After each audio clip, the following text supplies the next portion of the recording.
আসসালামু আলাইকুম ভিউয়ার্স, আজকের ভিডিওটির টপিক হচ্ছে যে printer error problem. So support code আপনারা দেখতে পারতেছেন যে B500। সো এই প্রবলেমটা আপনারা কিভাবে সলভ করবেন আজকের এই ভিডিওতে আমি দেখিয়ে দিব। আর অবশ্যই আপনার ভিডিওটি সম্পূর্ণ দেখতে হবে।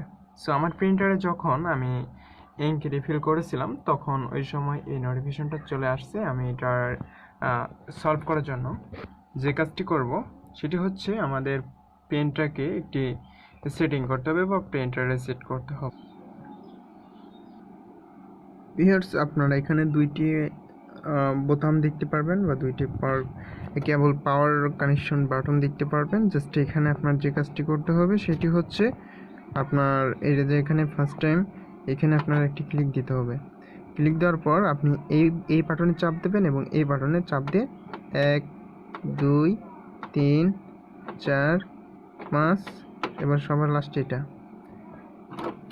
এবং অটোমেটিক প্রিন্টার চালু হয়ে যাবে। আমি আবারও বলতেছি যে এখানে চাপ দেওয়ার পর কিছুক্ষণ ওয়েট করবেন এবং পেজটা একটু প্রসেসিং হচ্ছে।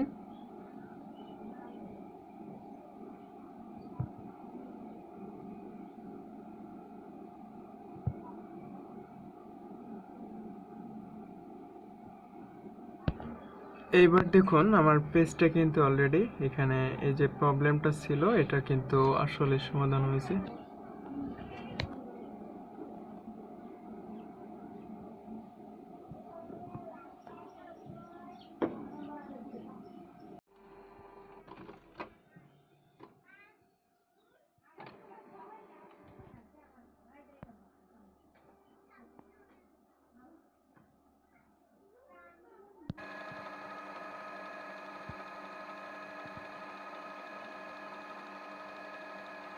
এই সমস্যা হয় যদি প্রিন্টারে কালি যদি না থাকে এবং আপনি যদি এখানে ইঙ্ক রিফিল করেন, সেক্ষেত্রে এই প্রবলেমটা দেখায়।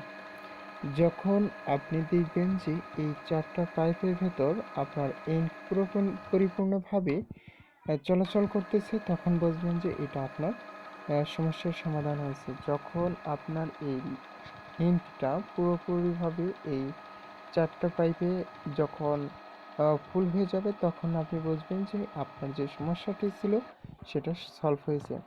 এরপরে আপনি এখানে একটি পেজ দেবেন এবং এটা প্রিন্ট করার জন্য আপনি কম্পিউটার প্রিন্ট অপশনে গিয়ে এটা প্রিন্ট দেবেন।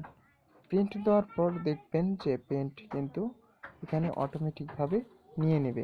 ভিউয়ার্স, আপনারা দেখতেই পারলেন যে আমার কিন্তু এই প্রবলেমটা ছিল, সেটা এখন সলভ হয়ে গেছে। এখন দেখুন প্রিন্ট দেওয়ার সাথে সাথেই কিন্তু আমার এইটা প্রিন্ট হয়ে গেছে।